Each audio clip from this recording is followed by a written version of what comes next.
Hey,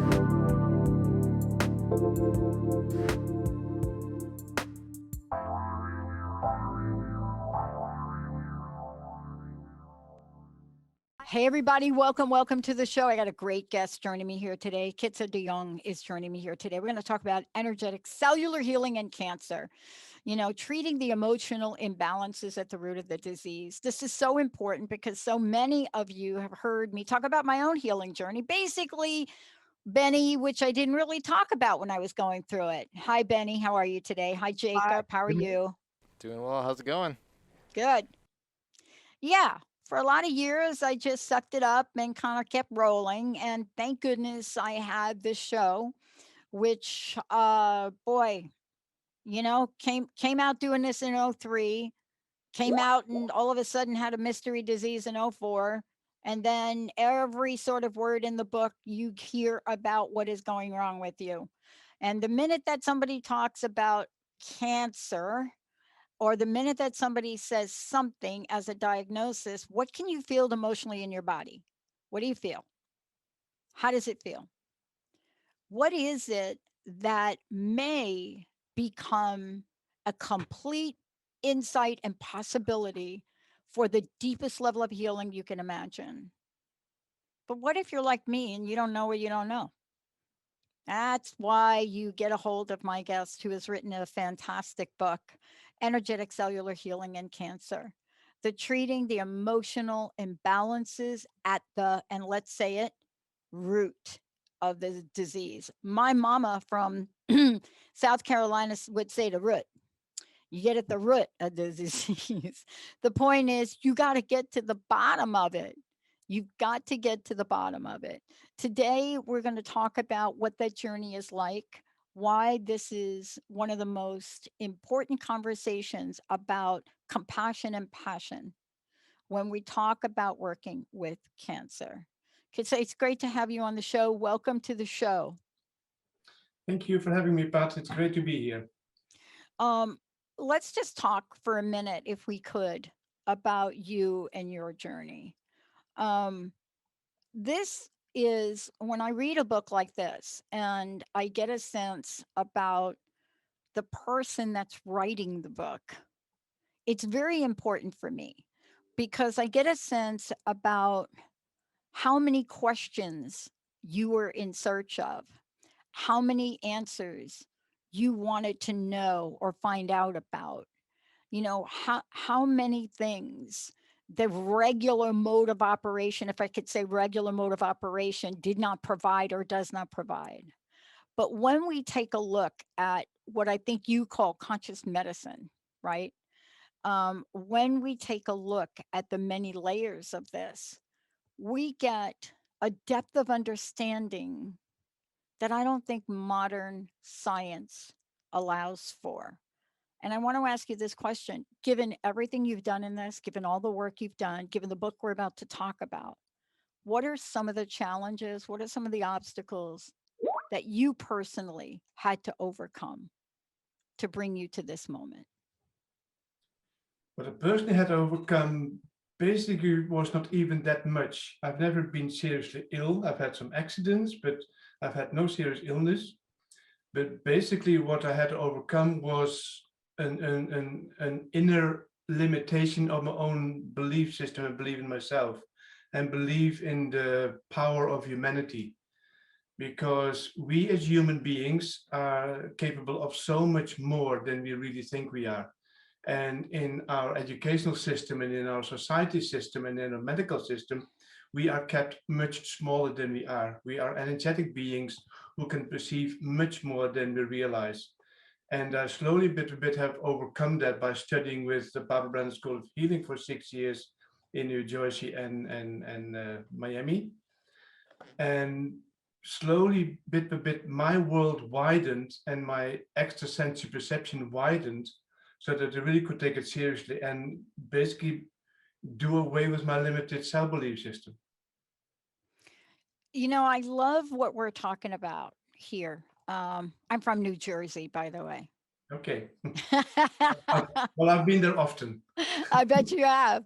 Um, But one of the things I love about this is to be in a place where you and I can have a conversation about a book that you've written that gets at the core of what so many people 100 years ago were trying to say, were trying to talk about before we had the medicine we have now, Mhm. before we have the CAT scans, but underneath it and understanding it.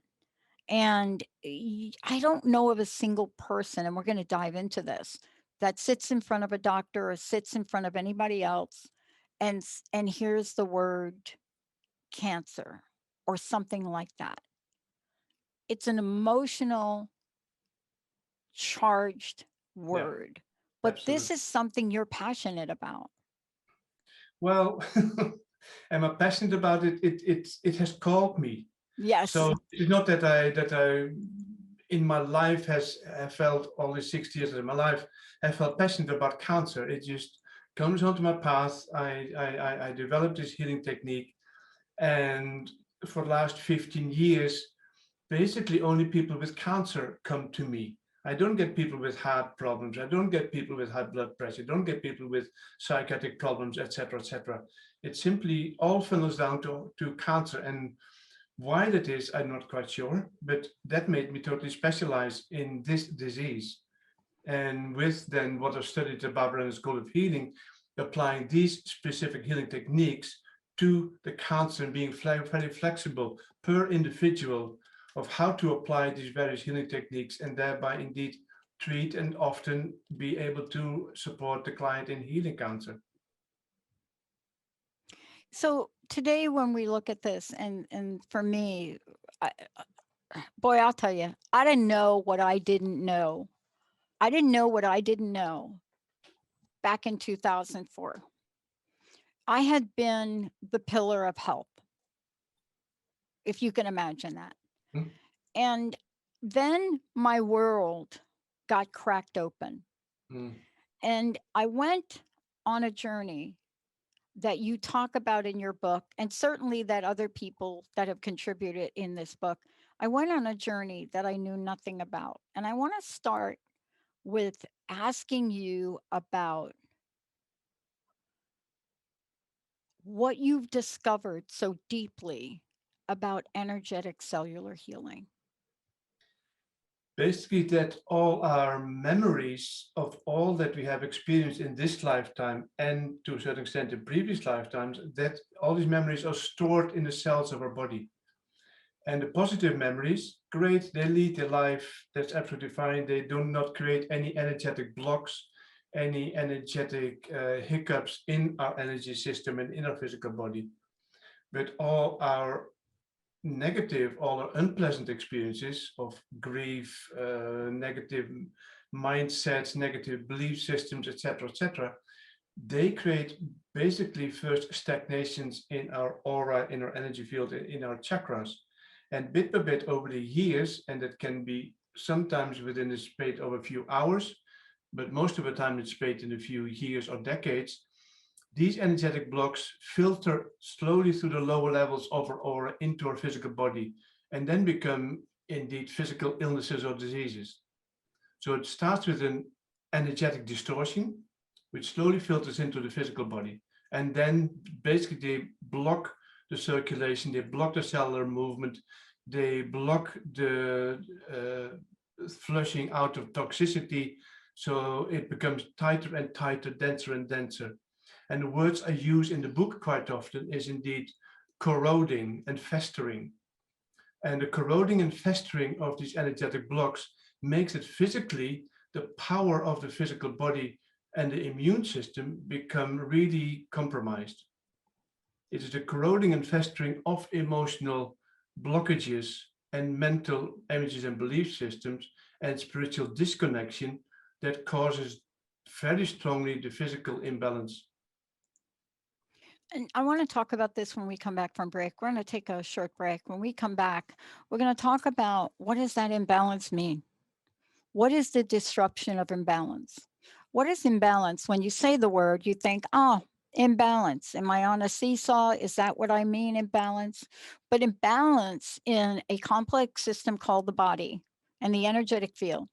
Imbalance is such a powerful energy, something that most people would say would get you off your game.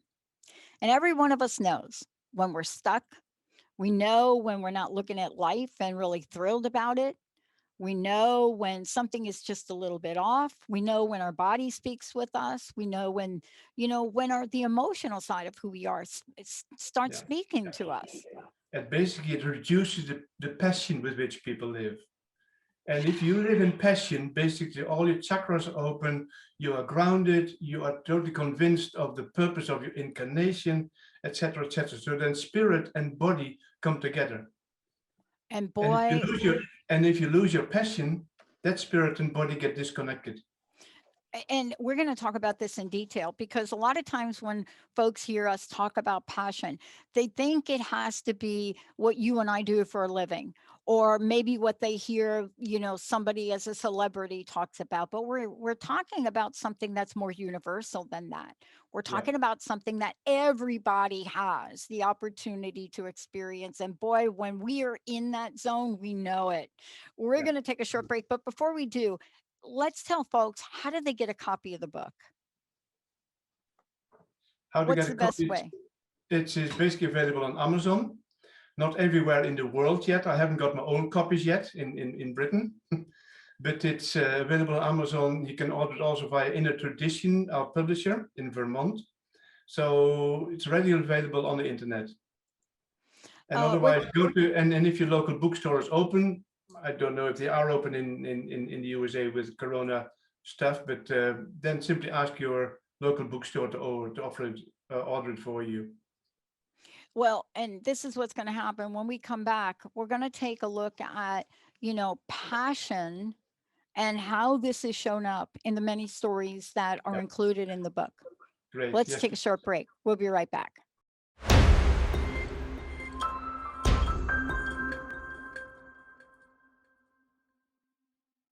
Hey, everybody, welcome back. It's so great to have all of you tune us in and turn us on. Thank you so much. We are talking about energetic cellular healing and cancer. And I want to say this to all of y'all out there. And whenever we do a show like this, these phone lines are open, 1 800 930 2819. And what I mean by that is, you might hear something today that strikes a chord with you.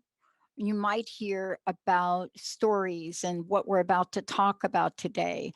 When you work with people as deeply as we are discussing, things happen. Even in the work that I've done, some of the hardest things for me have been watching someone pass away. And so, what happens when you think about that? What happens when you see it? But there's an inspiration that comes through in this book. And there is an inspiration, that is all about working with people intensely for over 30 years. And that is what this book is about. And that's what my guest is here to share because healing is not unidimensional. Can you welcome back? Can you please let folks know how do we find out more about you? So, can you give out your website, please? My website is www.tjitsedejong.com. So my full name. Tjitze De Jong. And by the way, if you don't know how to spell that, go to Transformation Talk Radio and simply click on the link and you'll be there. Yeah, that's easier than spelling it Yeah. off. Yeah. You know what? That's why I don't use my last name. Most people don't even know my last name because the spelling of it will not get you to me. Um, Look, I want there's so many stories in the book, and I just want to say to folks that you share so much in the book through stories, through the work you've done with others, and Thank you. some of these are really eye-opening. And I talked to you a little bit during the break about Ronald's story. And I want Mhm. to talk about that with you and let's discuss it with our listeners because it was really clear to me as I was reading this, and it was close to me because my grandma passed away of cancer of the stomach. But we never looked at it the way that you've looked at this story and the way that you're looking at cancer, because you are talking not just about the physicality of this, but you're talking about the emotional, the mental, the psychological, and the spiritual Yeah, aspect. yeah, yeah, exactly. And there for me lies indeed the root of the whole problem, the root of every illness, including cancer. And like with Ronald, basically his problem was guilt. He suffered from guilt. His mother almost died during his birthing process. So basically, his birth already was covered in guilt. And he left his family, his wife and children at some point to go to an ashram in India. So then again, he made a choice for himself and felt very guilty about it later. So he piled guilt upon guilt, and that was the theme of his life. And basically, the guilt was for him too much to stomach, too much to digest. And the rejection that he received and later from his children, for example, was also again reintroducing that guilt into his life, and in a way that he simply couldn't digest it. He couldn't not digest that immense load of guilt, of shame, of putting himself first and rejecting so many people around him. When we are experiencing those things, let's break this down for people. Um, we don't usually fully understand until some other part of us breaks down. That this is my language now. Yeah. Some of the parts of us break down. Mm-hmm. Sometimes it's many parts of us. Yeah. But what we discover along the way is, boy, wouldn't it be so simple if it were just physical? For example, like I'm playing a sport, somebody somebody charges into me and I break a leg. Mm-hmm. That's so easy. This is what happened. This is a Yeah. situation and my leg broke. Mm-hmm. Yeah. That is not the case when we talk about something like cancer. And therefore it is so important to listen to your body. And basically in the first few chapters, I talk about the woman whom I call Evelyn. Um, and basically as a child, as a teenager, she was diagnosed with depression, and her dentist told her to stop grinding her teeth. So these are very simple psychosomatic issues that she already dealing with as a teenager, which then later in life really developed into a serious illness. And the depression, she received Valium for that from a doctor, so that was suppressed. Yeah, but still the depression lingers somewhere in a hidden crevice in the body. And yeah, how do you stop grinding teeth when your dentist tells you to stop grinding your teeth? How do you do that?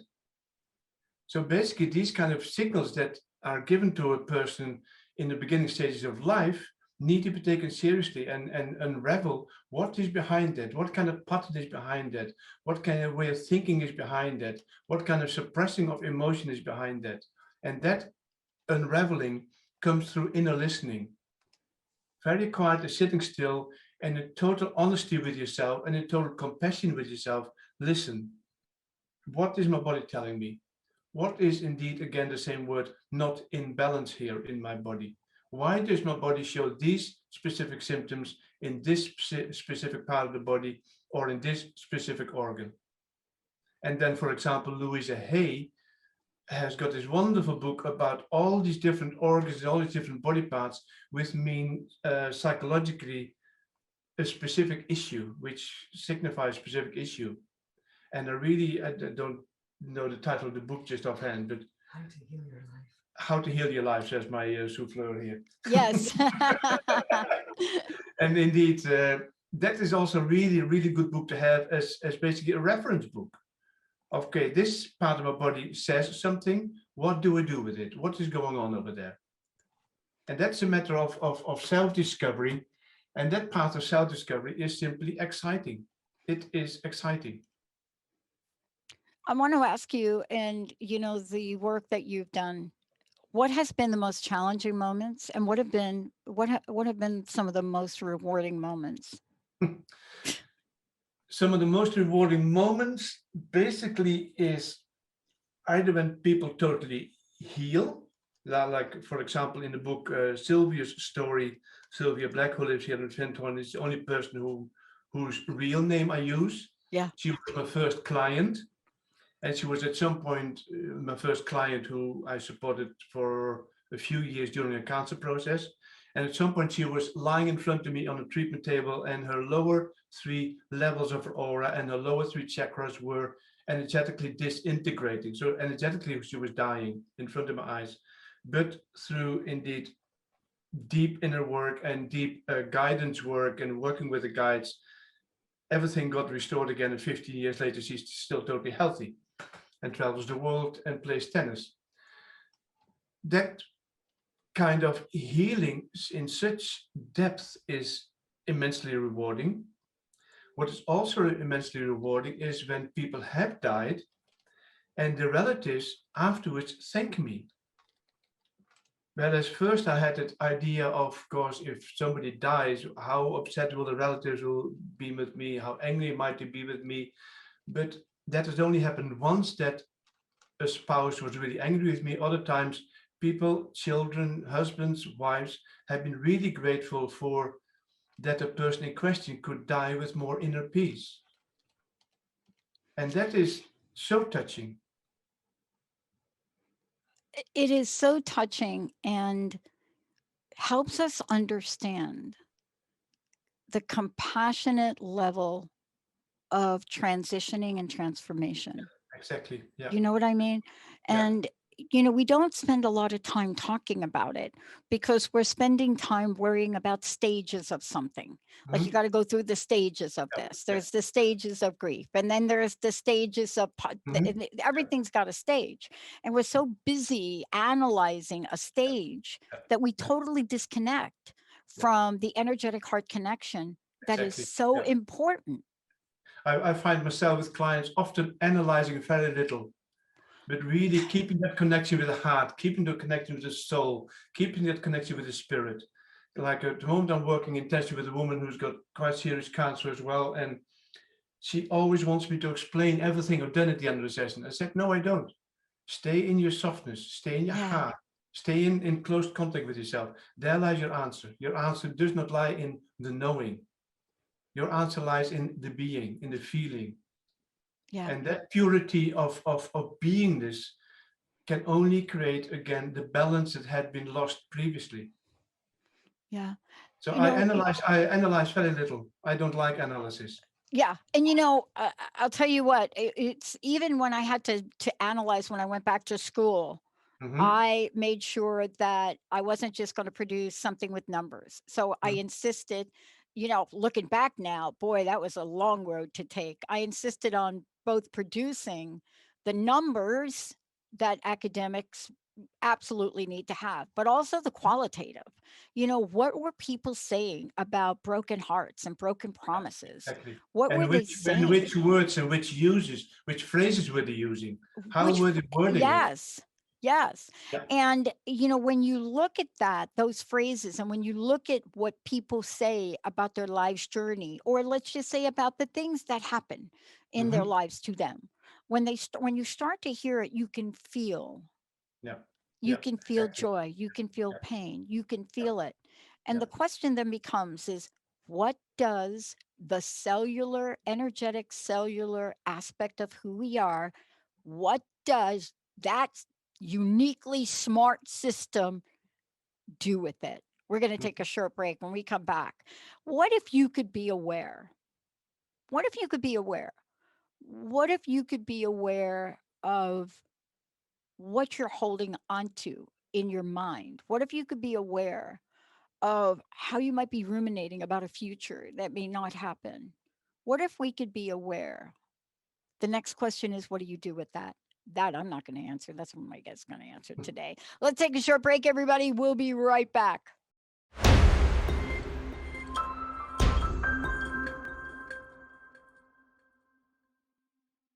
Hey, everybody, welcome back. It's so great to have all of you tune us in and turn us on. For more about me, go to Transformation Talk Radio or the Dr. Pat Show.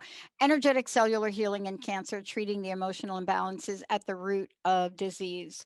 I want to make sure people know how to get a copy of the book and how they can find out more about you. So, one more time, let folks know where it's available, how they get it, and how they can follow with you, your journey. My website is www.tjitsedejong.com. You will find my exact spelling of my name, which is very unusual, on indeed the talk show link. And the book can be obtained by either in a tradition publisher in Vermont, or you can click onto Amazon, simply type in my name, and you get a whole series of books that have been published over the years.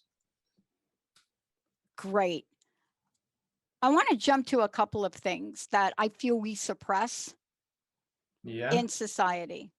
And in your book, as I was looking, and it really does have to do with imbalance as well. I was reading in your book in talking about the conversation about grief and sadness. And you also reference back to Ronald's story as a prime example. You talk about this, right? But this idea of grief and sadness and where it resides. How often have we been out or been out with other people and, folks would say, boy, that got me in my gut, or that gets me in my gut. Exactly. But I want to talk about what seems to be mixed messages about what they are and what to do. During the break, I was saying to you that how often are we told, or maybe we tell our kids, you know what? Just get over that. Just get over that. So you got a phobia about needles. Forget about it. Just get over it. Go get that done.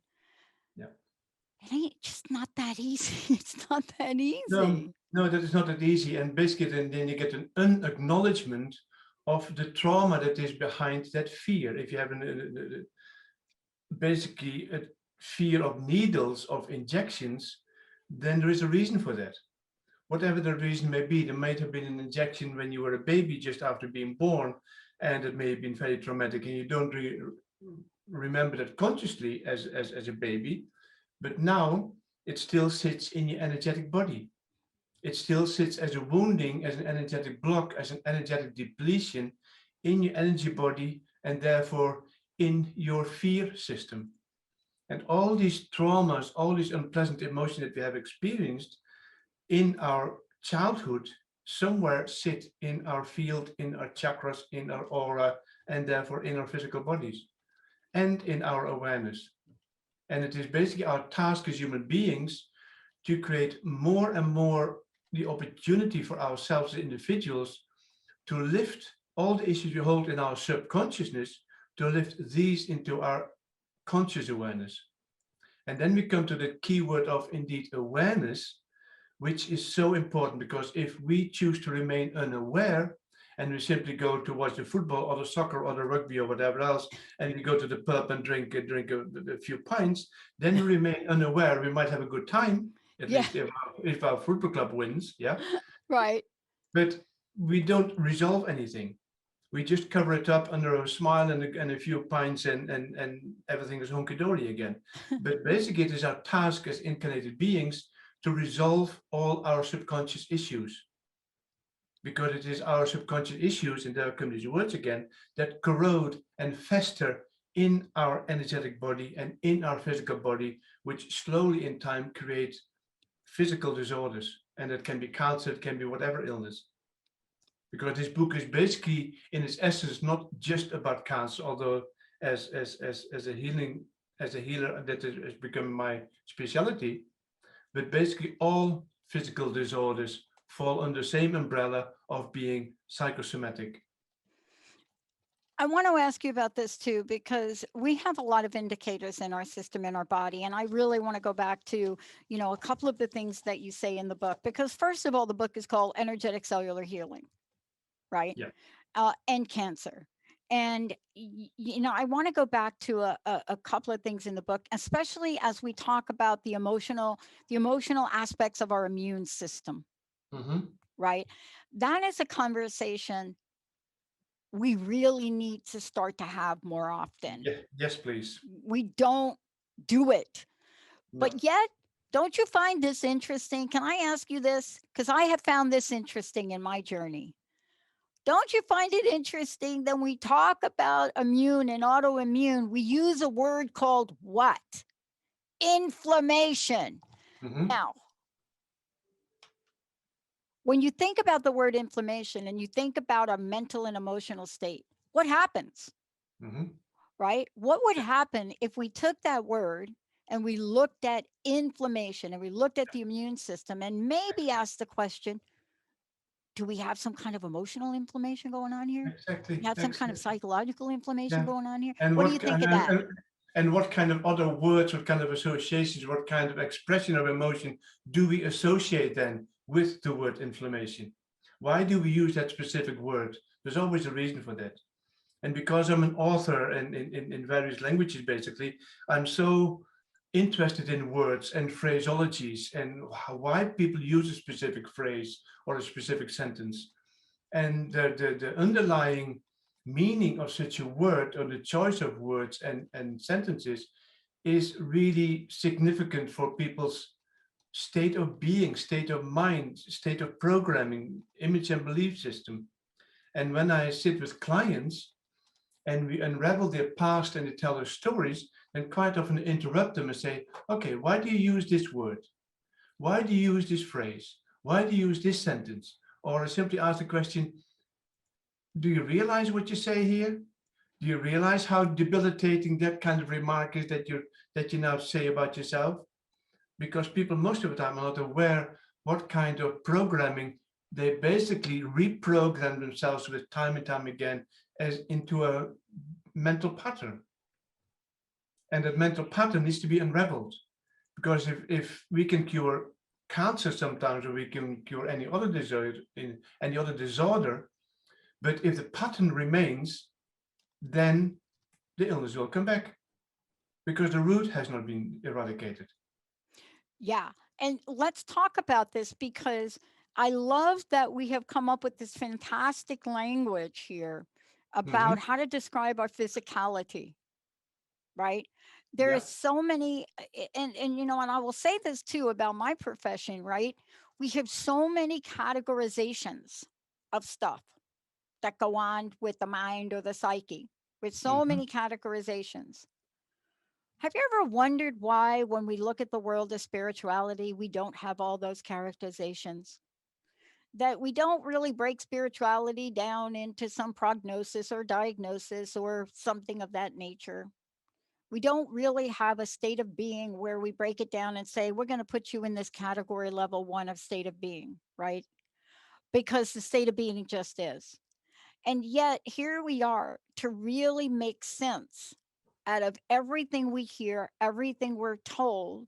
And then, how do we heal? And I want to ask you that once we now have this level of awareness, it's always been the question, what now? What next? Yeah. What do you do with it? What do I And, do with and, it? and then it comes to that wonderful phenomenon of free will. Yeah. And I'm part of the Findhorn Foundation, this big spiritual community here in northeast of Scotland. And at some point in the 70s, this BBC reporter did a live interview in the Findhorn Foundation. So that is 50 years ago almost, yeah. And he asked one of the founders, Peter Caddy, he asked, Peter Caddy, if everything is pre-orchestrated in life, if everything is predestined, where does it leave our free will? And Peter Caddy gave this wonderful answer. He said, you have total free will to obey or not to obey. And that's the same with this awareness. If you gain awareness, you have total ability to, you have total free will to indeed obey your awareness and change what you need to change. Or you have also the free will to say, okay, I take a few pills and the symptoms will go away, and that's me sorted. But then indeed, the same words again, the corroding and festering of the psychosomatic symptom continues. So You that know, is indeed the free will once we have our awareness. I want to ask you this question too, because one of the people that I was very fortunate to mentor with, and I want to ask you about this when we come back from break, um, was a gentleman, Viktor Frankl, Dr. Viktor Frankl. And I remember being younger and somebody handed me his book. Yeah. And I wasn't the kind of person back then where you get a book and somebody says, you of all people have to read this book. Like, you of all people have to read this book. And it sat around for about 2 or 3 years Mm-hmm. before I actually picked up the book. But what happened to me was when I did finally read it and understand it, I never did make the connection that you're making in this book. I never did quite get to the place where we really have that freedom to choose so many things, Yeah. so many things. And I want to talk to you about this when we come back. You Mm. know, I went yesterday and got my vaccine. And a lot of the people around me, people were talking to me about it's going to do this, you're going to feel bad, this is going to happen, that's going to happen. You know, don't worry, don't, you're going to be sick. A lot of language around that. And I had to create a meditative practice for myself Mhm. where that wasn't going to be my truth. For whatever reason, that wasn't going to be my truth. Yeah. And yet I knew I was in a decision mode. I am the one in control of this decision. Of course, I take advice, but I wasn't going to hold that consciousness. The Mhm. question is, does that really work? When we come back, we're going to talk about, is it real or is it something else? Stay tuned. We'll be right back.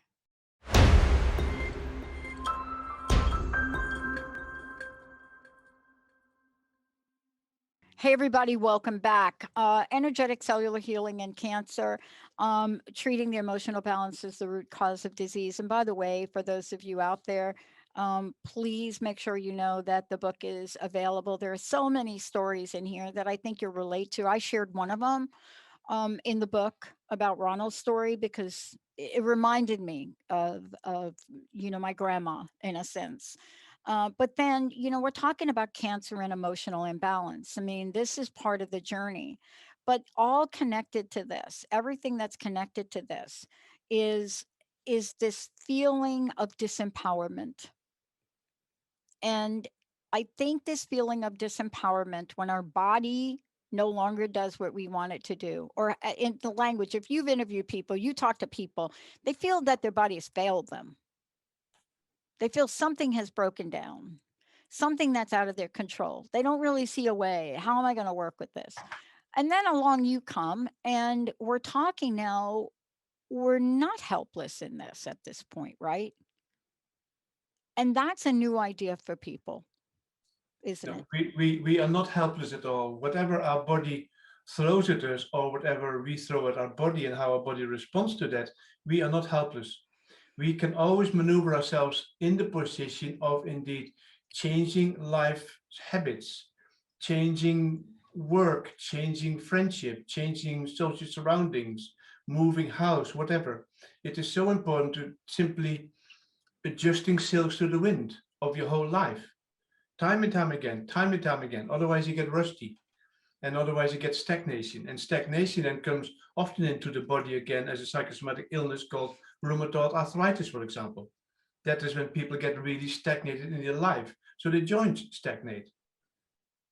So we always have the power, whether we take the power or not, but we always have the power to change what we need to change.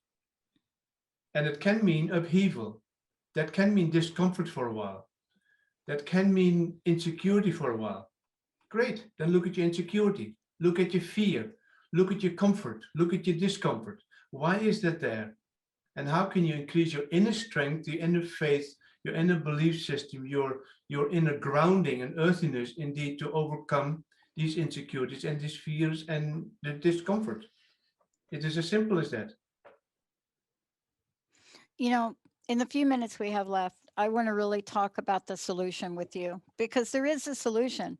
And there is a solution that, I'm very grateful and fortunate about discovering the solution in a really long and arduous way. Because talking about energetic cellular healing for me, if you want to go back 10, 15 years ago, this was very new to me. Now my passion and purpose is to share information like the book you wrote about you and the work that you're doing. I want to ask you about the possibilities. If we take a look at energetic cellular healing and cancer, let's talk about the framework for possibilities of people that will step into this, that will understand this and learn this. The possibilities are massive, and the possibilities is not a specific formula. The possibilities basically depend on every individual. So when there are 7 billion people on planet Earth, there are 7 billion possibilities. And it's all a different concoction, different combination of life's options that people need to take in order to adjust what serves them as an individual. So again, what a big difference is between the standard medical world, where everything is put in formula, you've got this kind of disease, for that we have this pill, we have this injection, we have this kind of treatment, is very different from an energetic world or a therapeutic world, where indeed every approach to every client is different. Every approach to every client is different. And I've had my own clinic now for 27 years, and still I'm absolutely not bored with it, because every client is so uniquely fascinating. And how they deal with the childhood issues, how they deal with the trauma, how they deal with life circumstances. It is just a fascinating concoction of circumstances gathered together in that one physicalized body. You know, we take a look and we say yes to the passion and the purpose in our lives, and there's Yes, something please. extremely rewarding about it. Yes, please. And one of the things I walk away with after reading your book is how powerful this is and how important it is for me to remember, Yeah. what passion can do, Yeah. what happens when you put passion and purpose together. And I Mhm. want to thank you for writing this book. I want to thank you for reaching out to so many people and giving them what I consider to be the missing link in healing. And I Mm. want to ask you in closing today, I'd love to know what your personal message is and what you'd like to leave us with today. The personal message is hope. Never give up hope. And the first book I wrote about this work with Cancer, a Healer's Perspective, which was 10 years ago. Basically, the subtitle is Messages, Insights, and Stories of Hope. And that's what I really want to install in people, hope and positivity.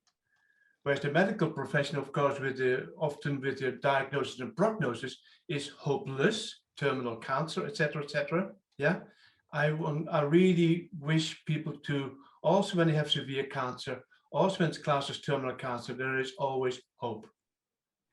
Absolutely. Thank you so much for everything you're doing. Thank you for joining me here today. Thank you, Pat, for having me here. It's You great. bet. Benny, thank you for pushing all the right buttons. Jacob, thank you for making everything look great. We're going to take a short break, everybody. We'll be right back.